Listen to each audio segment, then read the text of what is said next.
प्रजापति ब्रह्मा का अपनी पुत्री पर आकर्षित होना और उसके साथ संभोग करना देवताओं की नजर में अपराध था। आखिर ऐसा क्या हुआ होगा जिससे ब्रह्मा को स्वयं अपनी बेटी के साथ संभोग करना पड़ा? क्यों अपनी ही पुत्री की ओर इतने आकर्षित हुए ब्रह्मा?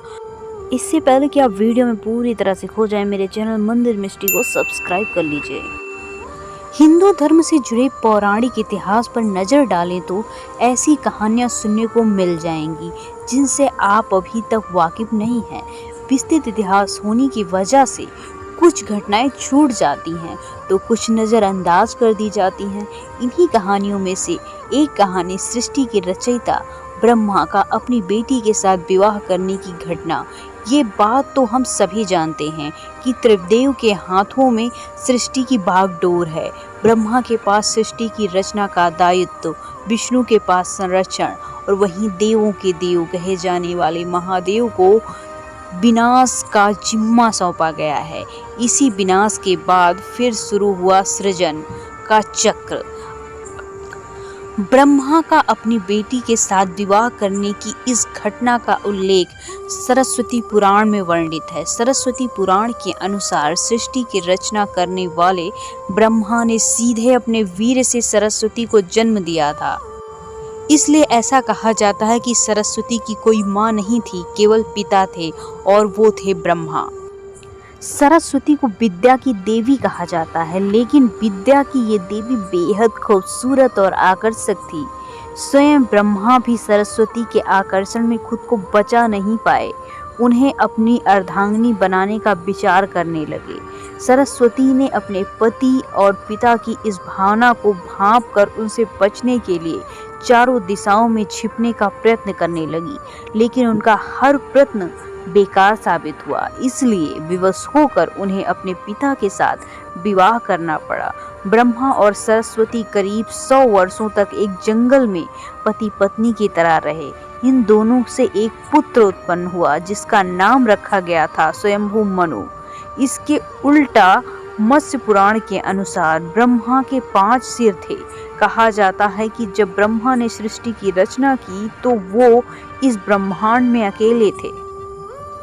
ऐसे में उन्होंने अपने मुख से सरस्वती, सांध, ब्राह्मी को उत्पन्न किया। ब्रह्मा अपनी ही बनाई हुई रचना सरस्वती के प्रति आकर्षित होने लगे और लगातार उन पर अपनी दृष्टि डाले रखते थे।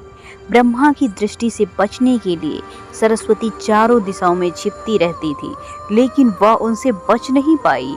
इसलिए सरस्वती आकाश में जाकर छिप गई, लेकिन अपने 5वें सिर से ब्रह्मा ने उन्हें आकाश में भी खोज लिया और उनसे सृष्टि की रचना में सहयोग करने का निवेदन किया। सरस्वती से विवाह करने के पश्चात सर्वप्रथम मनु का जन्म हुआ।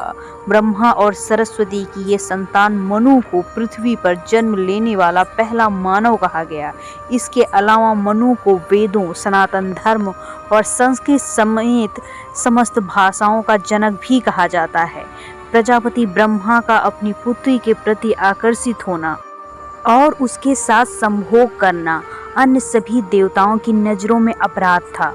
सभी ने मिलकर पापों का सर्वनाश करने वाले शिव से आग्रह किया कि ब्रह्मा ने अपनी पुत्री के साथ यौन आकांक्षाएं रखी, जो कि एक बहुत बड़ा पाप है। ब्रह्मा को उनके किए का फल मिलना चाहिए। क्रोध में आकर शिव ने उन्हें 5वें सिर को उनके धड़ से अलग कर दिया।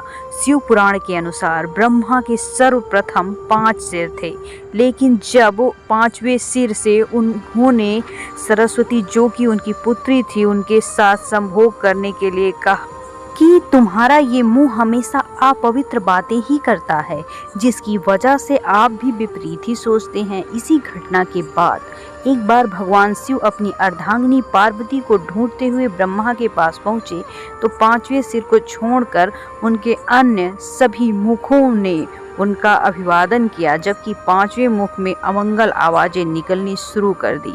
इसी कारणवश क्रोध में आकर शिव ने ब्रह्मा के 5वें सिर को उनके धड़ से अलग कर दिया।